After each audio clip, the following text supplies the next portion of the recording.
Understanding how to move around your charts efficiently is essential for analyzing price action. Here's how to zoom, scroll through time, and adjust your chart scale.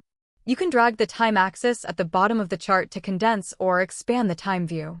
Dragging right makes the candles narrower so you can see more bars on the chart. Dragging left makes the candles wider so you see fewer bars but with more detail.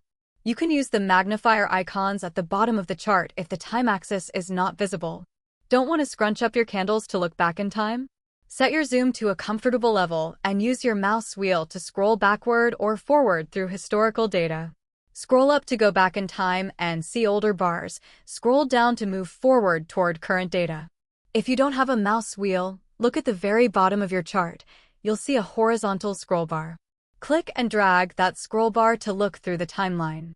You can zoom to a specific area on a chart by clicking and dragging to select the specific range you want to see. Click where you want to start, drag to where you want to end, then release. The chart will zoom to fit exactly that range you selected. All charts load in auto-scale mode by default.